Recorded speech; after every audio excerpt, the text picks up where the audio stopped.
tufanye kazi pamoja na tukue pamoja. Kuimarisha Kenya ni jukumu la Farm Kenya. Well, a very good afternoon to you and welcome to the Farm Kenya show. I'm Nokip Kimboy and we have an interesting discussion today. Last week we tackled one of the pertinent topics about women participation in agriculture, and today we are going even deeper because the year 2026 is the year of the woman farmer and what goes around that particular ecosystem. The ecosystem itself is quite imbalanced because women contribute majority when it comes to agricultural value chain and ecosystem at large. So they supply majority of the labor. They are the participants. They're the people who are in the farms working each and every single day. But on the benefit side of things, first of all, they are disenfranchised when it comes to land ownership. Actually, that percentage is in this single digit, which is still quite concerning and needs to change. But also this right now, when you talk about agribusiness, financing is actually a lifeline. And that becomes a challenge for a lot of women to access finance, especially when they're moving from subsistence farming all the way to agribiz, where they are able to do this and make money and invest and grow. So how do we break these barriers? That is part of our discussion today. And actually, it's a pleasure to be joined by Winnie Usula from Agri, who is the gender integration lead. Winnie, thank you very much for making time to speak to the Farm Kenya show. I mean, the overview, because 2026 is starting. Some of us have just come from vacation. We're settling into the country and into our different duties. When you talk about the woman farmer, the status of the woman farmer in Africa and in Kenya to be specific, what are we looking at? Actually, if you're looking at the woman farmer, and I think it's a very good thing that this year has been declared as the International Year of the Woman Farmer, and it's about looking at those barriers that they're already facing. So when you're looking at a woman farmer in Africa, the picture that comes to mind is that person who does the labor. And we've just given that in your background because between 75 to 80% in the agricultural labor, that is supplied by the women. So that's the woman farmer. That's actually who the woman farmer is. Before you even talk about the other ecosystem issues, you know, that are impacting her, whether positively or negatively, unfortunately, the ecosystem does not really work for that woman farmer. But when you talk about the woman farmer, it is that one who wakes up every morning, tills the land, weeds the crops, does the, you know, the harvesting. But when it comes to the commercial bit of it, she's not there. Yeah. And now the big question and our discussion will figure out what actions are being taken to bring the barriers down and make sure that there is that element of inclusion to the fullest. And both sides, what both sides need to do policy-wise and whatnot, which is very, very important. So thank you very much for making time. We'll be having that particular discussion right now. Let's take a look at Agri news, and we start all the way in Marsabit. It is actually quite a concern because Marsabit is facing a drought. Children are starving. Mothers are wondering what to do, where to get their next batch of water. And this is quite a concern. Any interventions being made will hear the cry of these people in Marsabit, in an environment where they are losing even their livestock, which is their means of living. Well, Rosa Guto details it for us. Take a look. Amid these harsh conditions, there are signs of hope. With support, affected communities are beginning to experience relief through life-saving interventions. In North Horr alone, more than 5,200 families have already been reached with support. Sisi tuko na shida ya drought, ya hata mali yote imekonda, na hata ile ya zamani imemaliza mali, na hata saa hii kitu kidogo hata imeisha, na hata kuna masiwa, kuna nyama, na sisi tuko na shida mingi sana. Marsabit, as indicated in the NDMA bulletin, is in the alert phase of the drought cycle, and we are already having a very poor and deteriorating indicators in terms of the drought situation. However, the needs remain immense and urgent additional assistance is required to protect lives, restore dignity, and safeguard livelihoods. Agutu Rosa, KTN. All right. So you see that particular, and I mean, that story points to quite a number of issues. One of them is climate change interventions in our country. When we see people losing their livelihoods, children suffering, not access to food, it brings a lot of discussion. And that's why we have this particular show, to always unpack the voices behind the stories and how we can offer solutions at the end of the day. But I'd like us to move forward to something different, and this touches on rice farmers at Karaba section, part of the Moa irrigation scheme, are set to experience actually high production, and this is quite bullish of them, of rice due to steady water supply in their farms following the lining of water canals. Talk about utilization of advanced technology in one or another to better our production. The farmers say the construction of water canals has also boosted rice production through multiple cropping seasons, where farmers are cultivating 3 seasons in a year, unlike in the past where they used to do only 1 season due to low volumes of water.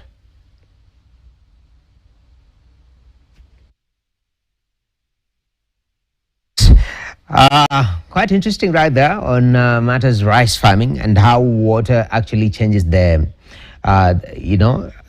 this farmer's production rate from once to thrice. That impacts even their bag, pun intended. That is their money, Just call it bag.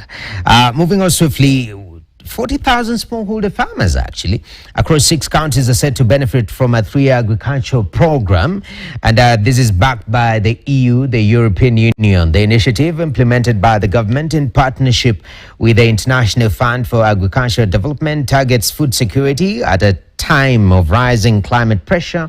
We talked about this earlier on. The program will actually introduce modern agroecological farming practices, also digital input to support systems and expanded extension services with the aim of improving productivity.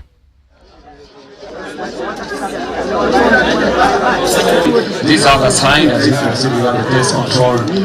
It's going to be a 3-year program rolled out, and we're excited that the farmers are also part of the launch, and they're all excited to be here. We're also taking this opportunity to share with farmers across the country on the start of the long rain season. And what we are sharing is we have fertilizer in the depots and the last mile. We're asking our farmers, just as they have done for the last 2 years, try and committed themselves in feeding this country. We want them to take this opportunity to do the subsidized program, which covers both fertilizer, seeds, and vaccination of animals. All right. Very important when you talk about partnerships, because no man is an island, no country is an island, no project is an island too. There's always room for collaboration to make things easier. Now, we want to take a look at our section, the Farm Guide. And specifically, we want to cross borders all the way to Burkina Faso. Specifically, since today we're discussing the issue about the woman farmer. This talks about the value chain. What can we be doing different when it comes to value addition and creating actually different avenues for women to prosper in the agribusiness value chain? We look at Burkina Kande. This is a product, a woman-led confectionery enterprise in Ouagadougou is actually carving out a new space for women in manufacturing by turning locally grown produce into market-ready sweets. Talk about value addition. Now founded in 2020 by agripreneur Muriel Kinney, the company is championing women's economic empowerment while adding value to domestic agriculture and promoting locally made delicacies in Burkina Faso. And this story is in partnership with Vari. Take a look.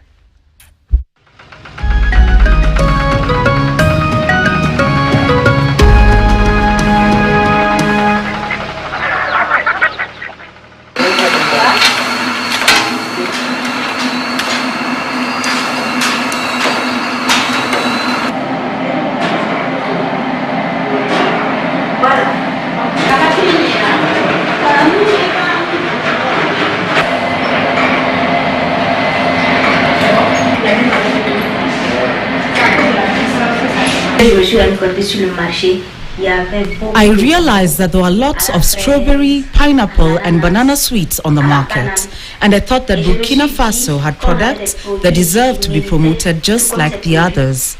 So I wondered why there are no jujube sweets, deuterium sweets or balanite sweets. I taught myself about confectionery and did a lot of research, testing my product several times until I had a final product that was satisfactory enough to put on the market. In our market, we find a lot of expired confectionery products, which means that consumers' health is at risk. What's more, these products contain a lot of additives, preservatives and chemicals. Our product is an alternative to all that. It is produced locally, which guarantees certain qualities.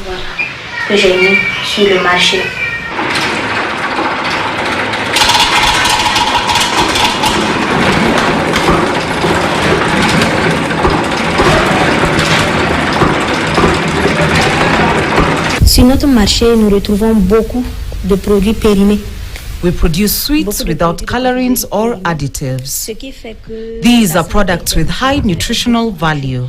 For example, monkey bread is much richer in vitamin C, and moringa, which is difficult to consume on its own, has many benefits. The main challenge is to get people to include it in their consumption habits. Nous produisons des bonbons sans colorants, sans additifs.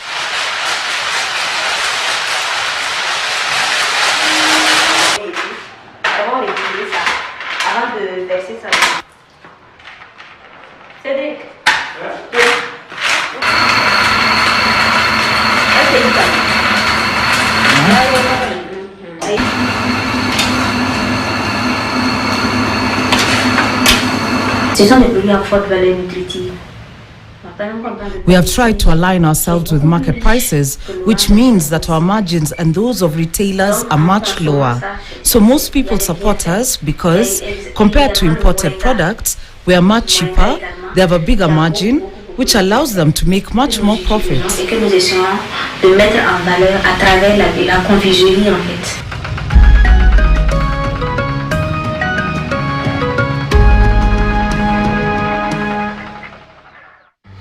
All right, there you have it.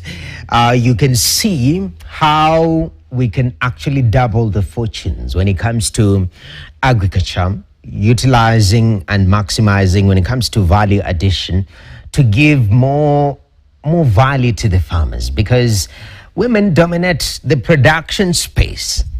And sometimes even when it comes to off-taking by middlemen, they also get short-changed a little bit compared to their male counterparts, which is also quite a concern and a disadvantage.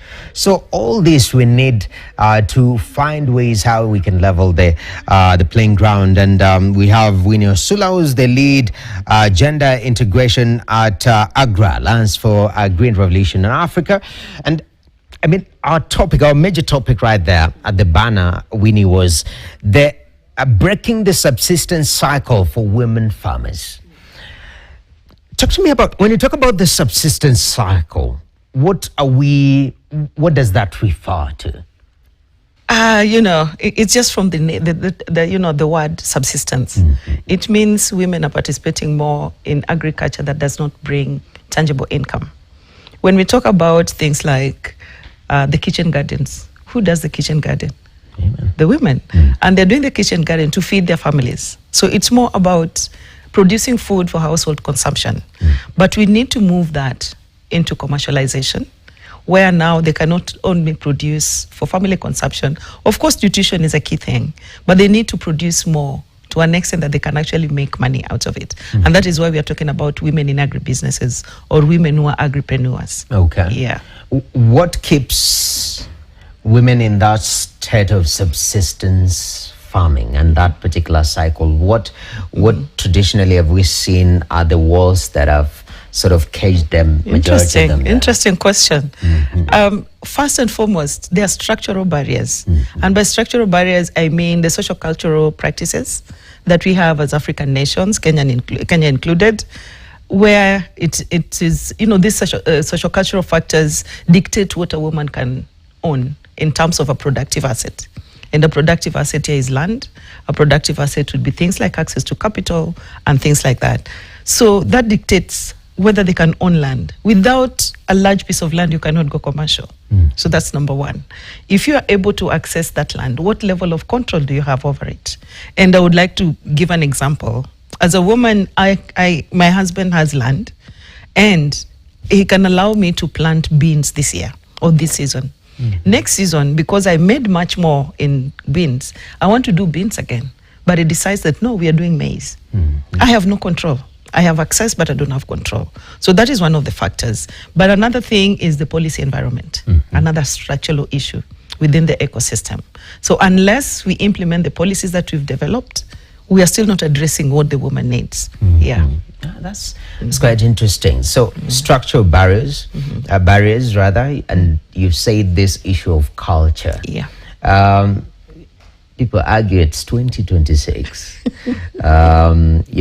We are in the age of Gen Zs, I mean, somebody was born in 2000. Right now they're 26 years old or 25 thereabout, and not to make some of us feel very old, If you're born in the 90s, you're seen like you're a dinosaur.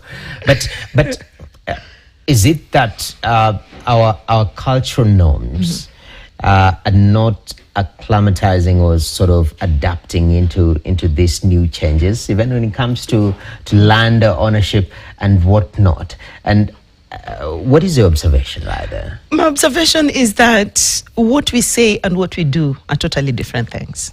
Yeah, so there's still a struggle. Our cultural beliefs are so strong compared to what the current laws that have been prepared by our governments are saying. For instance, in Kenya, inheritance. As a girl, I'm still allowed to inherit what my father has. But in practice, does that happen? And that is why I say the structural barriers that we continue to experience are those that it's an issue of implementation. The Constitution 2010 talks about gender equality. How much of gender equality are we experiencing? The Vision 2030 talks about that. How much are we experiencing? I think it's more about the implementation. Okay. So, and then adapting to those. And when you talk about the Gen Zs, sometimes I ask myself, and we're talking about agriculture, are they even interested in agriculture? They want things that are digitized and all that. So those are some of the things we need to ask ourselves. If we are going to maintain or, speed up our food security issues, then it means we also have to look at the bulge of that population. That's a demographic dividend.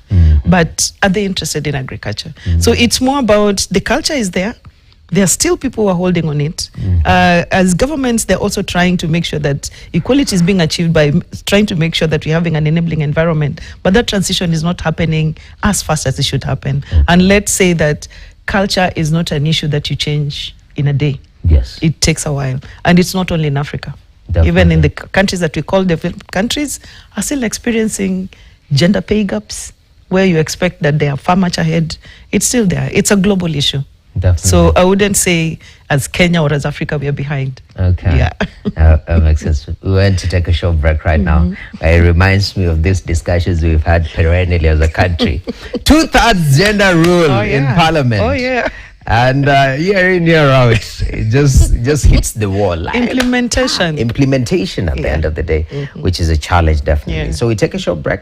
When we come back, we look at some of the programs that have been put in place to make sure that women farmers are going commercial. They're able to access credit. They're able to integrate technology in their production. Access markets, which is a critical component to it. And see that actually this year turns out to be a year of the women farmer. So we take a short break right here on the Farm Kenya Show. Still more to come. Keep it KTN.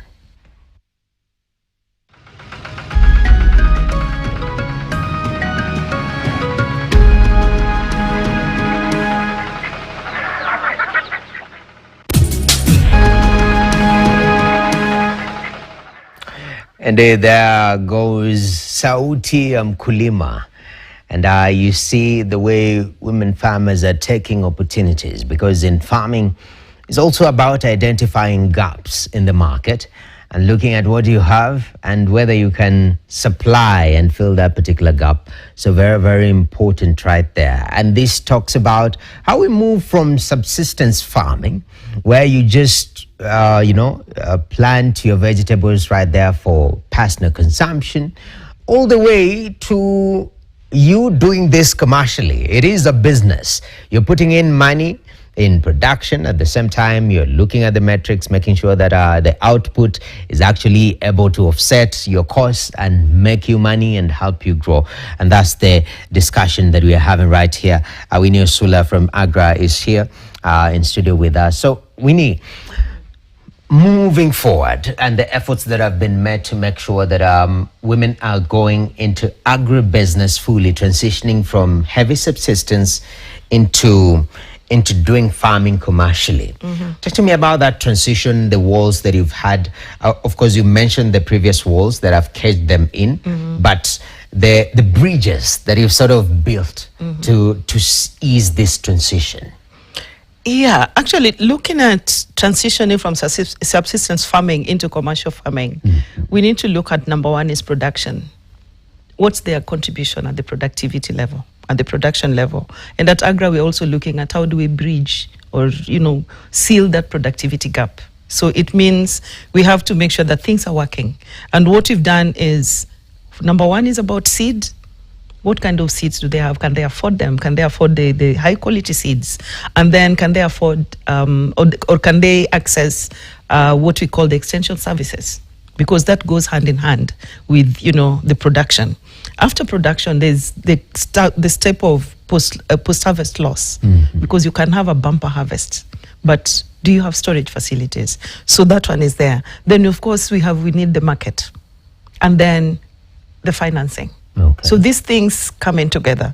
So, looking at the barriers that we talked about, the kind of progress, so to speak, that we've seen happening is that creating access to the market, making sure that the markets are also regulated in a way that women can fit in. Because sometimes market regulations can require so much that they cannot even, keep up with.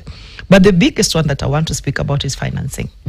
And most of our commercial banks, and probably they might come for me after this interview, they've not responded to the woman and agriculture.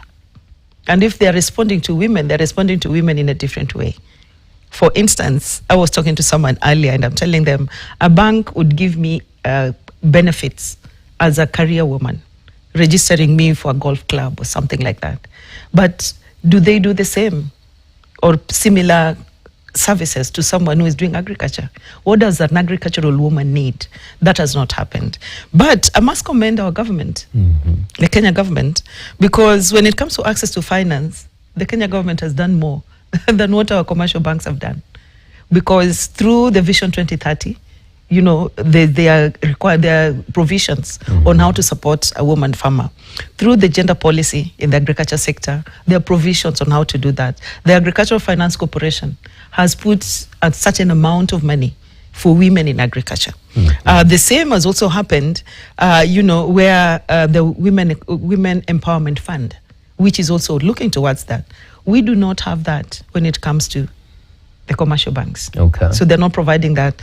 Equity Bank has done a bit, and it's because they also have the Equity Foundation, which is also looking at women's economic empowerment. So financing, that is what we are seeing, but still there's a gap because we still need to have more commercial banks coming up and designing products with the women in mind. Okay. But they need to hear the woman's voice. Definitely. Because you're not going to design something for me without me. So you have to speak to me to understand what I want. When it comes to the enabling environment, again, the government has done a lot, but the implementation is the gap. If you ask a woman farmer about the agriculture sector policy, I don't know how many of them know its existence and the provisions they have that they can actually take advantage of. Because if I know that there's a policy that works for me, I can actually speak about that and say, I need this because it's a provision for me as a woman farmer. So those are certain things we are seeing. The policies are there, implementation is a story. When it comes to access to finance, most commercial banks, we struggle with them even as an institution because of their requirements on what kind of costs they want a development partner to, to bridge before they can work with the woman. Yes. The other thing is seasonality of agriculture. Agriculture is a seasonal thing, but are they looking at the seasonality of this as they design their financial products? So those are things that, we are making progress, but not so much. We are trying to bridge that, but we are not there yet. Okay. Yeah. I'm glad you mentioned the reality on the ground. And even last week we had that similar talk on how we can explore alternative channels of financing. It can never be enough. We really have to rope in the private sector. Exactly. But always, this issue of de-risking agriculture for once, and now even women in agriculture, it seems like it's adding another risk to it, of which financial institutions need to tell us. What does that look like in practical terms? How can we de-risk this class, this group that needs this financing, and make sure that our banks somehow they're a little bit comfortable without asking a lot from partners? It's interesting, and I would say that's a catch-22 because commercial banks are there to do business. So it's about return on investment. What am I putting in? What am I getting out of it? And then there are development actors like ourselves. But remember, we're also getting our funding from someone else who is the donor. The donor has regulations. So if the donor is not the one that is having provisions of those kind of costs to be covered, then it becomes a problem. So it's a matter of the private sector working very closely with us as the development actor, practitioners, and then also with the donors, coming up with models that can actually help bridge that gap. Because for the commercial banks, it's about who is going to meet my costs. Because if I'm going to give, this class of clients who are women, maybe low rate, the interest rates are low on their loans, but who is going to cover the cost of managing that loan for them?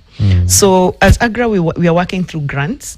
We are not direct implementers. So we're working through grants, and we're looking at models, working with institutions like Aseli Africa, who are very, very much known in inclusive financing and including the agriculture sector. So that, they already have models that can actually work with the women. But something else is always about the ticket size.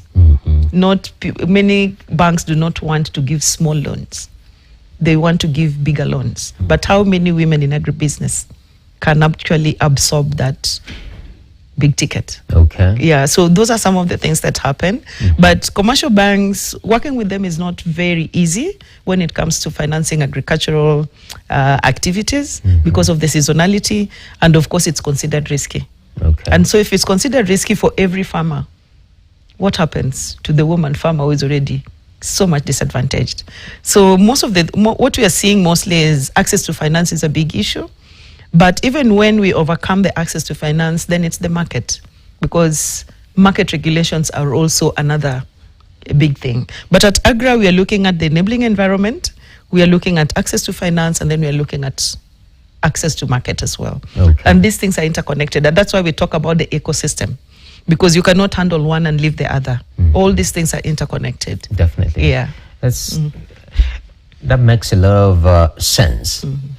And in a manner of regulation, because I understand Kenya, we a liberal market, especially with the banking sector. I know in an age of climate change, sustainable financing, banks sort of align themselves, because I see even in their reporting, they brag, hey, we have channeled funds towards this and towards that. And I thought that would be sort of motivations of sorts to sort of push money to agriculture, and specifically women in agriculture. It seems the incentive is not enough. No, it's not working, because the way banks lend money, there are those, and women have this issue of no collateral. The bank will not give you money when they're not holding something, that in the event that you're not paying back the loan. So even when they have what they call the green financing fund, sometimes disbursing that money doesn't work. So they have the money, but it's not moving out.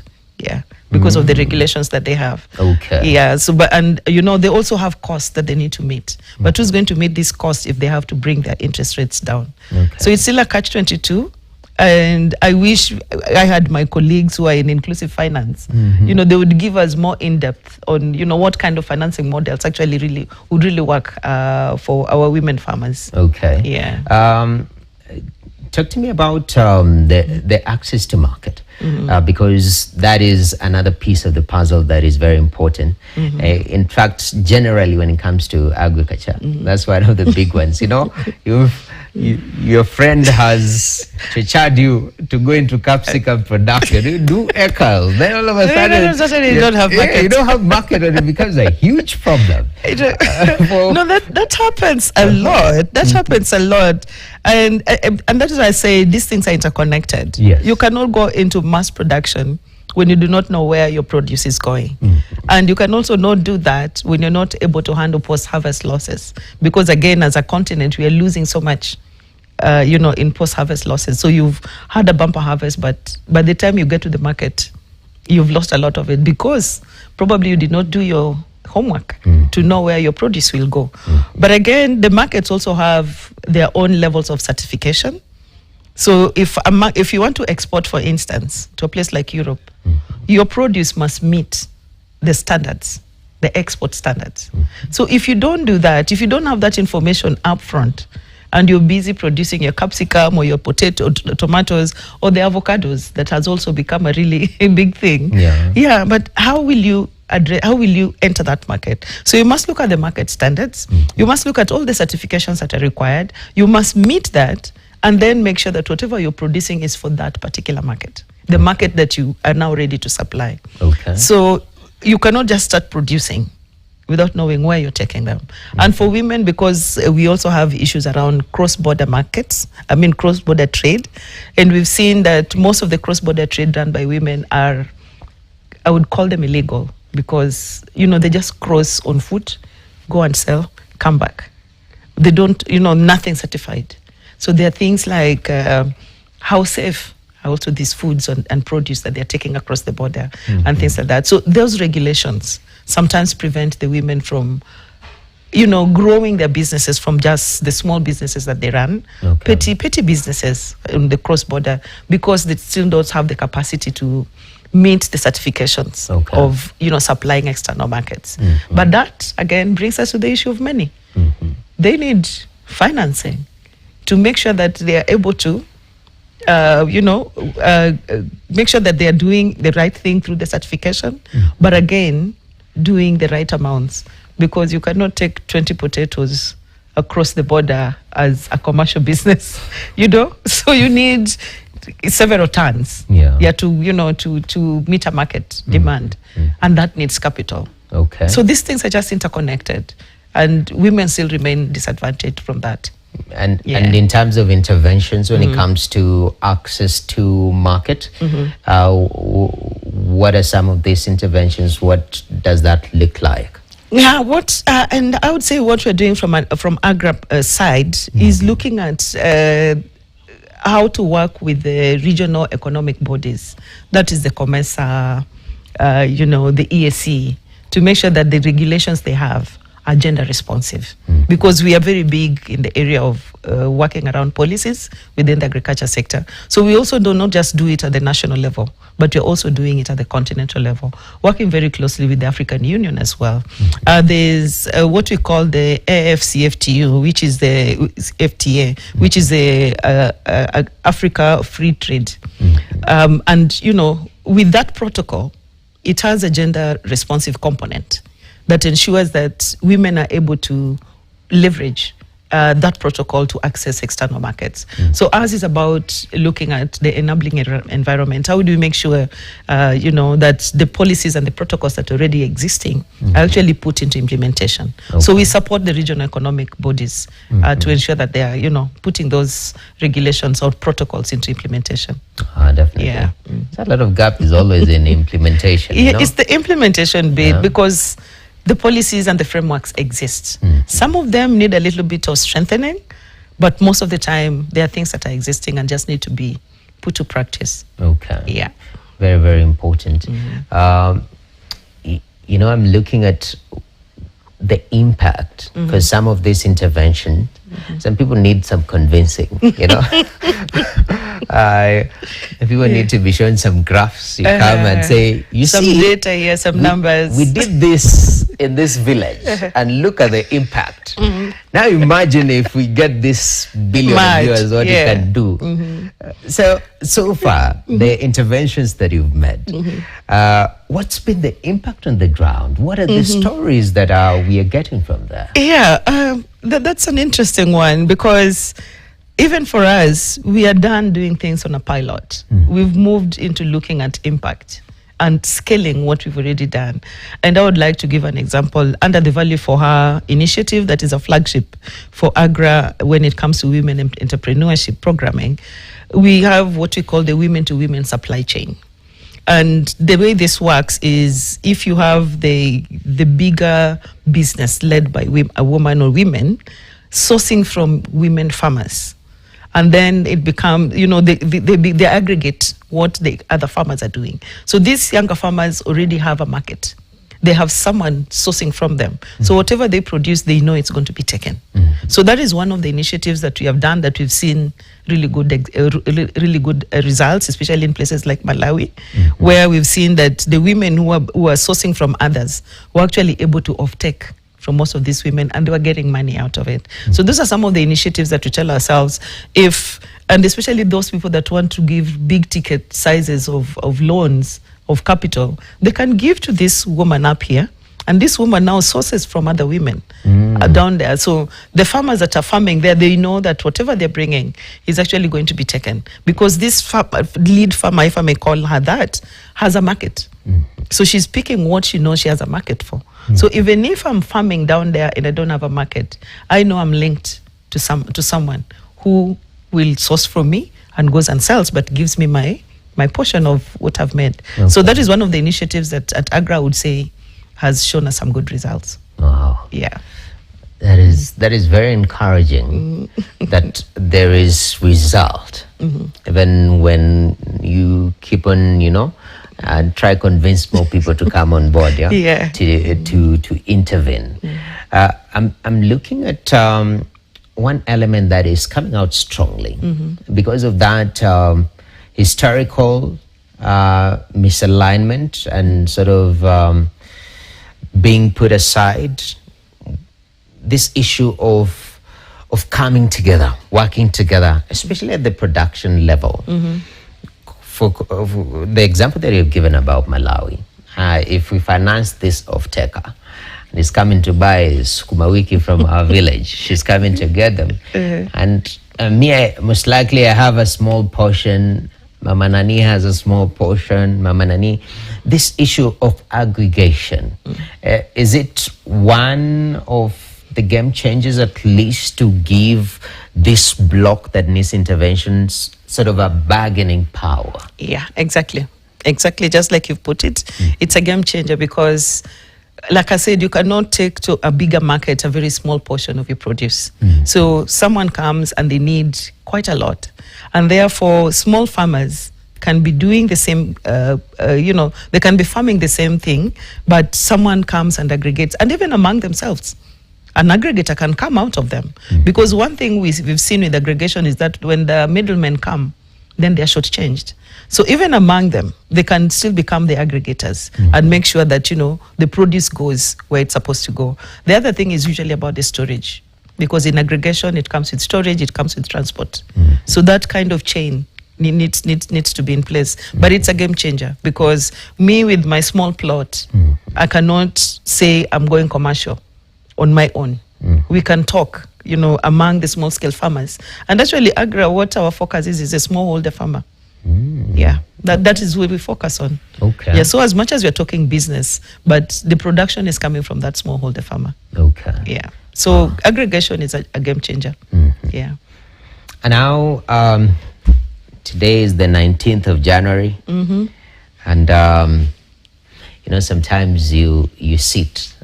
Okay, some people say, where wazes are looking while seated, you even on top of Mount Kenya, you can't see, but we want to play prophetic here for a moment and sort of project into the year with some of these interventions, because as we make these changes and intervene, we have fundamentally underlying challenge that we're trying to solve at the end of the day. The issue of economic empowerment, but more importantly, the issue of food security. Talk to me about how you foresee, I'm not saying if the ducks are lined, in a row, but what do you foresee this year with the interventions that we are having? How will it marry into these underlying issues? How will it boost food security for our country, for the continent at large? And also, how is it going to impact now this issue of economic empowerment, which is very sensitive? Yeah, interesting question. First and foremost, let's go back to where we began our conversation. Where is the labor coming from? 75 to 80% of the agricultural labor is being provided by women. So if we do not empower this cohort, then I think getting food secure, getting to be a food secure country is still a dream. Why do I say that? It's because, number one, they're the ones doing the labor. Number two, they're not well empowered to be in the space of they can go commercial. Number three, when this population is not well taken care of, then our GDP is also going down. So I would not say we can achieve food security this year. Of course. I'll be honest. I'm told that in the 1965 speech, they mentioned food security. So you can imagine if it was mentioned from that time. But I think not all is lost. Yeah, so we can still make a step, because at Agri, if you're looking at 28 million farmers across the countries that we work in, and we are targeting to reach 50% of them who are women. Yeah, we are targeting 50% out of the 28 million smallholder farmers that we projected to reach within our current strategy, the Agri 3.0. Yeah, so we are following up in those steps. Yeah, and just seeing how best do we support the countries that we work in, where Kenya is one of the key countries that we work in. Remember, we are also housed in this country. Yes. Yeah, our HQ is here, our country office is here. Yeah, so it's not something that we can do in a day. But it is something that definitely, our target as an institution is to have a continent that is food secure. Yeah, so we are putting every effort, we are putting everything that we can as an institution to make sure that happens. Definitely. And it's an ongoing conversation that we'll have. The year is still young. So many of these interventions will be getting updates, the dynamics that you're seeing and what needs to happen. But so far, so good. Thank you very much, Winnie, for making time having me. To discuss this particular issue. It was a pleasure. Yeah, there you have it. Winnie Osula, lead gender integration at Agri. She says that interventions are being made, creating an enabling environment, of course, looking at access to finance, which is critical, and finally, access to market. So they're making interventions in these three spaces, and so far the impact that they're seeing on the ground is massive. And what she's calling for is for other sectors, especially private sector, financial sector, to come on board strongly and not see agriculture and financing women as too risky. Let's work together. Make sure that the woman farmer is getting all the support that she needs. Well, that's been our discussion today, the Farm Kenya Show. My name is Noah Kipkimboy. Enjoy the rest of your viewing. We are out. Peace.